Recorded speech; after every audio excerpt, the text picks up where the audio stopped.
Hi friends, welcome back to my channel. இது ஒரு ரேண்டமான vlog தான். என் பையன் ஸ்கூலுக்கு போன பிறகு எடுத்தது.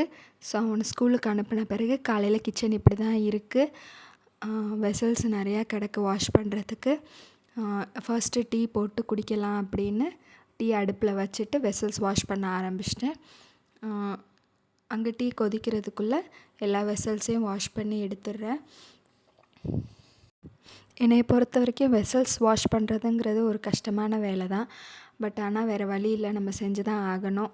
அதனால் கையோட நம்ம ஓரளவுக்கு விலக்கி வச்சிட்டோம், ஒரு நாளைக்கு ஒரு 3 டைம்ஸ்க்காவது எல்லாத்தையும் வாஷ் பண்ணி வச்சிட்டோம் அப்படின்னா சிங்க் எப்பயும் க்ளீனாக இருக்கும், நமக்கு பீஸ்ஃபுல்லாகவும் இருக்கும். அதே டைமில் கிச்சனில் பூச்சி இது மாதிரி எதுவும் வராமல் பார்த்துக்கலாம்.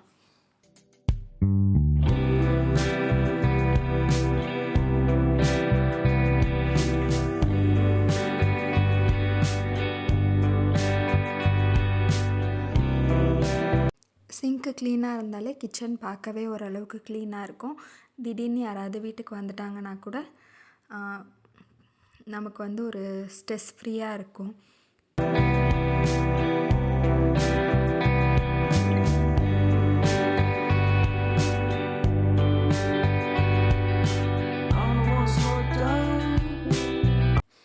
ஸோ பாத்திரம் கழுவி முடிக்கையில் டீயும் ரெடி ஆகிடுச்சு. ஸோ எனக்கும் என் ஹஸ்பண்டுக்கும் டீ போட்டாச்சு. சிங்க்கும் க்ளீன் பண்ணியாச்சு. இந்த மீன்வயல் அடுப்பையும் கொஞ்சம் தொடச்சி விட்டாச்சு. இப்போ ரிலாக்ஸாக உட்காந்து டீ குடிக்க வேண்டியதுதான். வேலையெல்லாம் முடிச்சுட்டு டீ குடிக்கல நல்லா ரிலாக்ஸாக பீஸ்ஃபுல்லாக இருக்கும். ஸோ நெக்ஸ்ட்டு ஒர்க்காக துணியெல்லாம் துவைச்சி எடுத்துட்டேன். நேற்று போட்டிருந்த துணி எல்லாத்தையும் எடுத்துகிட்டு புதுசாக இப்போ துவைச்ச துணி எல்லாத்தையும் காய போட்டுட்ருக்கேன்.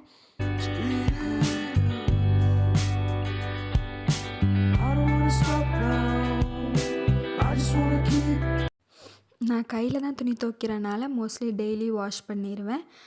அப்போ அந்த புது துணி போடையில் பழைய துணி எடுத்து கையோடு மடித்தும் வச்சிடுறது.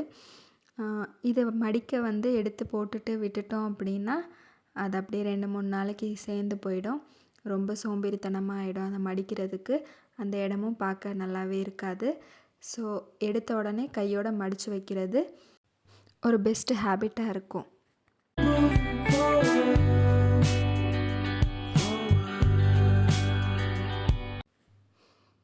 எல்லா துணியும் மடிச்சுட்டு அதோட ப்ளேஸில் எல்லாத்தையும் செக்ரிகேட் பண்ணி எடுத்து வச்சுருவேன். இதெல்லாம் முடிச்சிட்டோனாலே அந்த டேயோட பாதி ஒர்க் முடிஞ்ச மாதிரி ஆகிடும்.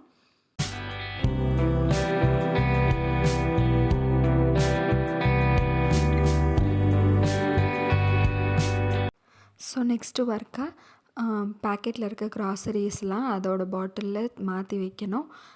இது பண்ணிட்டாலே நம்ம காலையில் டென்ஷன் ஃப்ரீயாக இருக்கலாம்.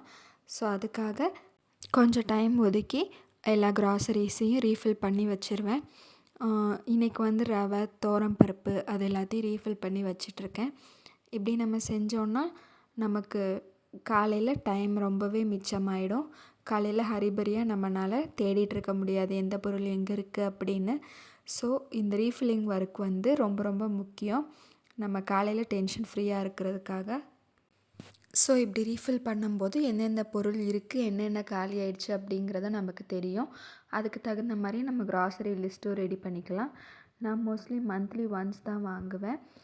எதெல்லாம் காலியாகிற மாதிரி இருக்கோ அது எல்லாத்தையும் ஒரு லிஸ்ட்டு எழுதி வச்சுக்குவேன். ஸோ அந்த நெக்ஸ்ட் மந்த் ஸ்டார்டிங்கில் எல்லா பொருளும் தேவையானதை பார்த்து வாங்கிக்குவேன். இதனால் எனக்கு டைமும் மிச்சமாகும், அதே டைமில் மணியும் மிச்சமாகும்னு நம்புகிறேன். நீங்கள் எல்லோரும் எப்படி க்ராசரிஸ் வாங்குவீங்க அப்படின்றத கமெண்ட்டில் சொல்லுங்கள்.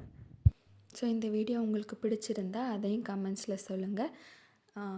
இது எனக்கு ஒரு மோட்டிவேஷனாக இருக்கும் இனி அதிகமாக வீடியோஸ் போடுறதுக்கு. ஸோ என்னோடய கண்டென்ட் பிடிச்சிருந்துச்சுன்னா சேனலை மறக்காமல் சப்ஸ்கிரைப் பண்ணுங்கள் ஃப்ரெண்ட்ஸ். தேங்க்யூ.